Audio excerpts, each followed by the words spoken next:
সাবুদানা আর দুধ দিয়ে এই ডেজার্টকে একবার বানিয়ে খেয়ে দেখুন, এর স্বাদ আপনি কোনোদিনও ভুলতে পারবেন না। সাবুদানার কোনো ডেজার্ট তৈরি করবার ইচ্ছে করলে প্রথমে আপনি এরই কথা ভাববেন। প্রচুর লোভনীয় সুস্বাদু একটি রেসিপি, এর সামনে সাবুদানার পায়েসের স্বাদটাও কম। আমি বেশ অনেকবারই এই ডেজার্টকে রান্না করে খেলাম, আর যাকেই খাওয়ালাম সে আমার পাতে শুধু প্রশংসাটুকুটাই দিল। এই ডেজার্ট তৈরি করতে কিছু কথার খুব খেয়াল রাখতে হবে, তবেই পারফেক্ট ডেজার্ট নামবে। ভিডিওটা স্কিপ না করে পুরোটা দেখলেই বুঝতে পারবেন। আর যদি ভালো লেগে থাকে প্লিজ সাবস্ক্রাইব করবেন। নমস্কার, মঞ্জুস কিচেনে আপনাদের সকলকে স্বাগতম। এই ডেজার্ট তৈরি করতে নিতে হবে সাবুদানা। সাবুদানা 3টে সাইজে আসে, এটা আপনাদের সকলেরই জানা। এটা মিডিয়াম সাইজের সাবুদানা, এর থেকেও ছোট দানাওয়ালা একটা পাওয়া যায়। আমি হাফ কাপ সাবুদানা নিয়েছি, আপনি পরিমাণে কম বেশি করতে পারেন।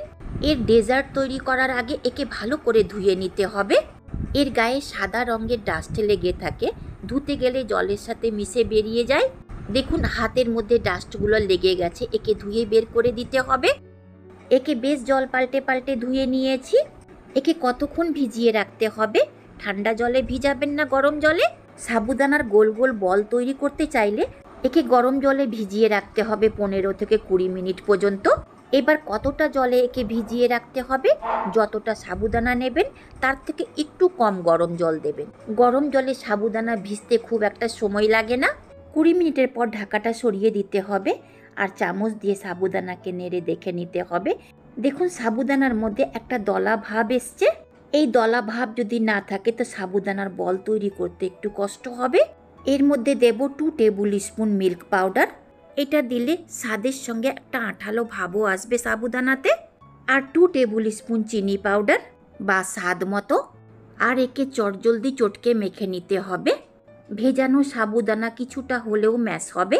দেরি হতে গেলে চিনি নিজের জল ছাড়তে শুরু করবে, তখন এই সাবুদানার বল তৈরি করা যাবে না।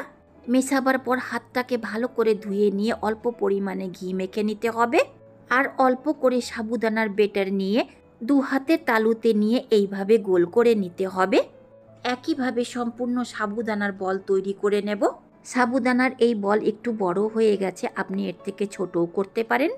500 গ্রাম দুধকে আগের থেকে গ্যাসের উপরে চাপিয়ে বলক ওঠা পর্যন্ত রান্না করে নিয়েছি।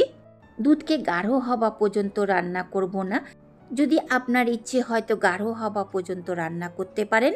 দুধে দেব ফাটিয়ে নেওয়া এলাচ, এতে স্বাদ আর গন্ধ দুটোই খুব ভালো হবে। আপনি এলাচ পাউডার বা রোজ ওয়াটারও দিতে পারেন। মিশিয়ে নিয়ে দিতে হবে সাবুদানার বল, আর গ্যাসের ফ্লেমকে লো মিডিয়াম করে দিতে হবে। আর একে 10 মিনিট দুধের মধ্যে রান্না করে নিতে হবে। যেহেতু একে বেশি সময় ধরে ভিজিয়ে রাখেনি, ভেজানো সাবুদানা রান্না হতে খুব একটা সময় লাগে না। যদি সাবুদানার বল তৈরি না হয় তো এইভাবে হাত দিয়ে গোল করে করে গরম দুধে ছাড়ুন। যেভাবে পাকোড়া তেলের মধ্যে ছাড়ি সেইভাবে, একটুকু বাইন্ডিং নষ্ট হবে না। দুধের মধ্যে সাবুদানার বল দেওয়া হয়ে গেলে 1 থেকে 2 মিনিটের পর একটা একটা করে আস্তে আস্তে উল্টে দিতে হবে। যতক্ষণ এর মধ্যে বলক না উঠে যায় মাঝে মধ্যে নেড়ে চেড়ে রান্না করতে হবে। দেখুন দুধের মধ্যে ভালো বলক উঠে গেছে। দুধটা কম মনে হচ্ছিল, এর মধ্যে আরও 1 কাপ মতো দুধ দিয়েছি। দেখুন সাবুদানার বলগুলো ফুলে কত বড় হয়েছে। এর মধ্যে দেব কেটে নেওয়া কাজু বাদাম।